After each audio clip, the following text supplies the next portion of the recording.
Hey there, Body Basics fam. Today we're diving deep into the world of ADHD. Buckle up because we're about to unpack this often misunderstood condition in the next 14 minutes. I promise you'll walk away with a whole new perspective on what it means to have an ADHD brain. Let's kick things off with a bang. Did you know that some of the most successful people in history likely had ADHD? We're talking Einstein, Mozart, and even Michael Phelps. That's right, the same condition that might make you forget where you put your keys could also be the secret sauce behind world-changing discoveries and Olympic gold medals. But more on that later.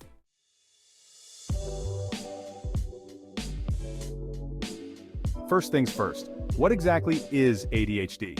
It stands for Attention Deficit Hyperactivity Disorder, but don't let that clinical name fool you. It's not just about being distracted or hyper. ADHD is like having a Ferrari engine for a brain, but with bicycle brakes. It's a neurodevelopmental condition that affects how your brain processes information, regulates attention, and controls impulses.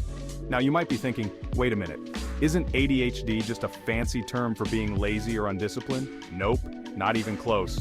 That's myth number one we're busting today. ADHD is as real as the screen you're watching this on. It's not a character flaw or a lack of willpower. It's a legitimate medical condition that affects about 5 to 10% of children and 2.5 to 4% of adults worldwide. That's millions of people, folks. Let's break down the symptoms, shall we?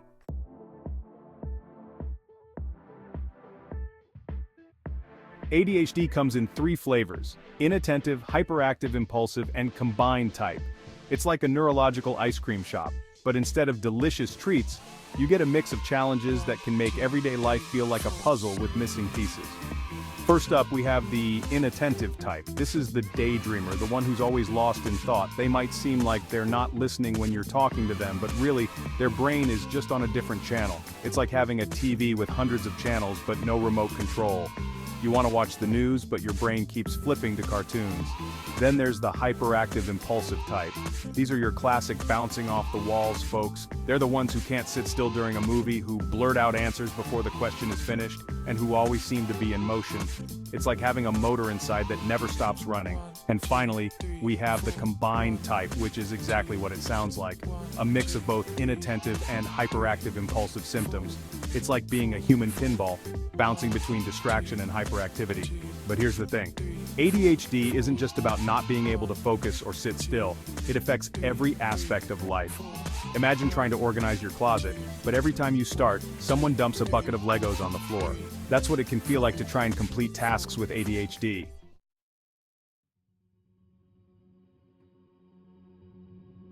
Now let's tackle some more myths, because there are plenty to go around. You've probably heard someone say, "Oh, everyone's a little ADHD sometimes." Well, that's like saying everyone's a little pregnant sometimes. You either are or you aren't. Sure, everyone experiences distraction or hyperactivity at times, but ADHD is a persistent pattern that significantly impacts daily life. Another common misconception is that ADHD is just a childhood disorder. Wrong again. Many adults have ADHD, either diagnosed later in life or carrying it with them from childhood. In fact, adult ADHD can be even trickier to spot because we've often developed coping mechanisms that mask the symptoms.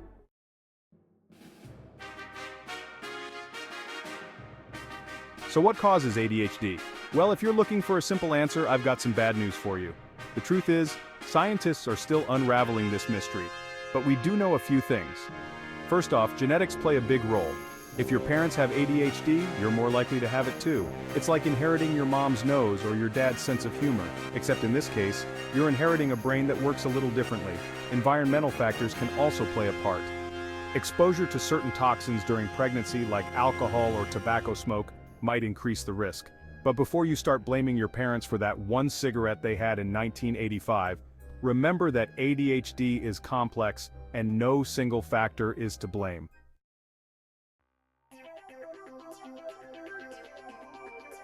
Now let's get into the nitty-gritty of what's actually going on in an ADHD brain.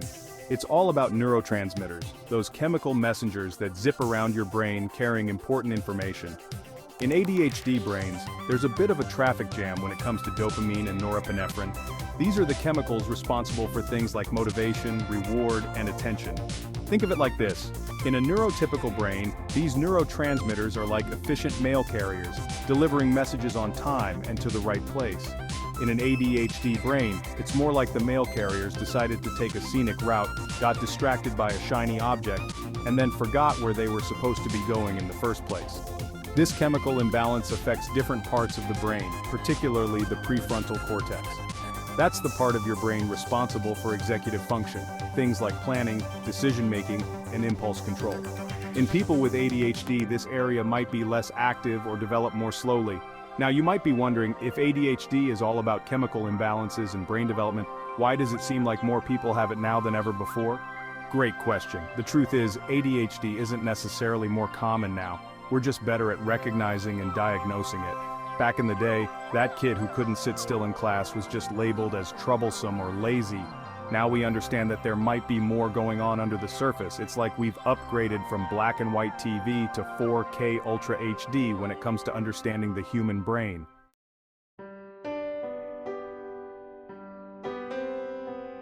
Let's talk about how ADHD shows up differently in adults versus children.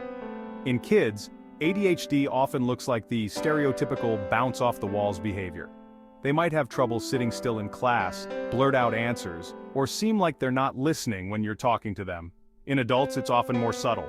That hyperactivity might turn into inner restlessness or a constant need to be busy. Inattention might show up as chronic procrastination or difficulty completing tasks.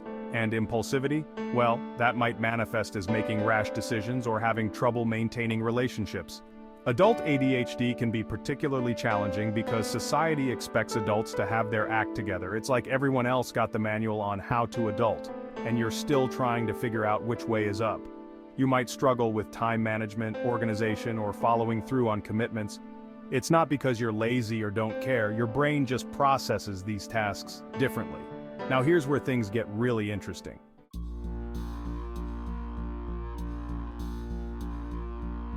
ADHD rarely travels alone. It often brings along some unwelcome friends in the form of comorbid conditions. It's like ADHD is throwing a party in your brain and invited anxiety, depression, and learning disabilities. About 50% of adults with ADHD also have an anxiety disorder. It's like your brain is a car with no brakes, and anxiety is the passenger constantly yelling, "We're going to crash." Depression is also common, affecting up to 30% of adults with ADHD.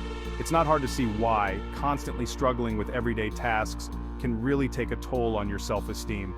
Learning disabilities often tag along with ADHD as well. Dyslexia, for example, is more common in people with ADHD. It's like your brain decided to make reading an extreme sport. Not only do you have trouble focusing on the words, but they also seem to jumble themselves up just for fun. And let's not forget about sleep issues. Many people with ADHD have trouble falling asleep, staying asleep, or waking up in the morning. It's like your brain decided that normal sleep patterns are for suckers and decided to run on its own time zone.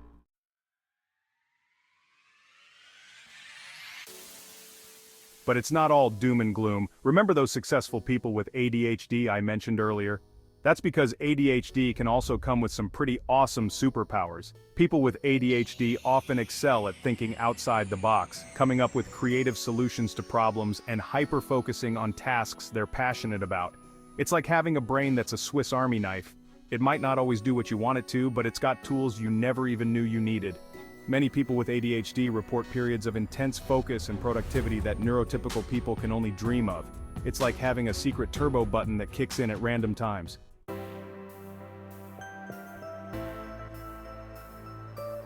So, how do we manage ADHD?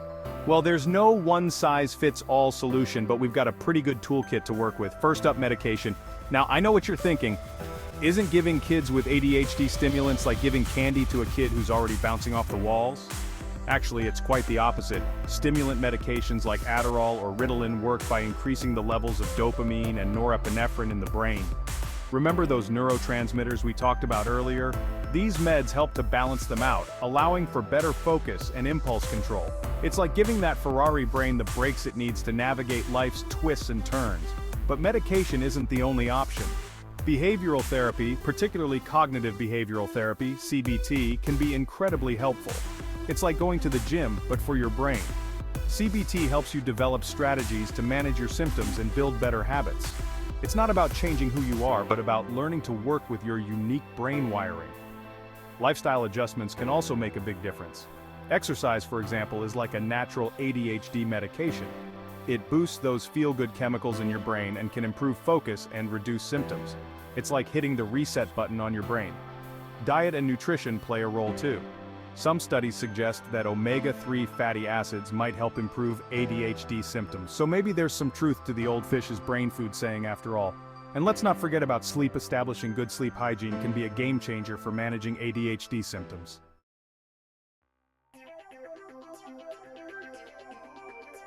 Now let's talk about ADHD in the real world. In school, kids with ADHD often struggle because traditional classrooms aren't set up for their style of learning. It's like trying to fit a square peg in a round hole. But with the right support and accommodations, these kids can thrive. In the workplace, ADHD can be both a blessing and a curse. On one hand, you might struggle with time management or completing tedious tasks. On the other hand, your ability to think creatively and hyperfocus can make you an invaluable asset in the right role. It's all about finding the right fit and developing strategies to manage your symptoms. Relationships can be tricky too. That forgetfulness that makes you misplace your keys. It might also make you forget important dates or commitments. The impulsivity that leads to spontaneous adventures. It could also lead to saying things without thinking them through. But with open communication and understanding, ADHD doesn't have to be a relationship deal breaker.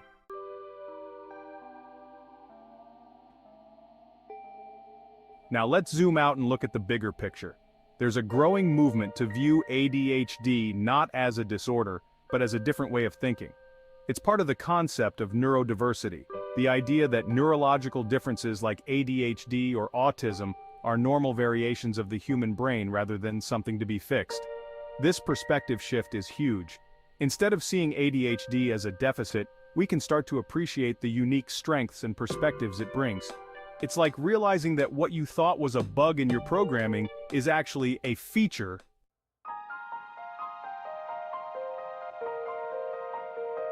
So where does this leave us? Well, if you've been nodding along to this video thinking, wait, this sounds like me, it might be worth talking to a healthcare professional. Remember, self-diagnosis is like trying to cut your own hair. It might seem like a good idea at the time, but you're probably better off leaving it to the professionals. If you do have ADHD, know that you're in good company. Some of the most creative, innovative, and successful people in the world share your brain wiring, and if you don't have ADHD, I hope this video has given you a better understanding of what it's like for those who do. ADHD is complex, challenging, and often misunderstood, but it's also a unique way of experiencing and interacting with the world. With the right support, understanding, and strategies, people with ADHD can not just survive, but thrive. So, the next time you see someone fidgeting in a meeting or forgetting an important deadline, remember, their brain might just be wired a little differently.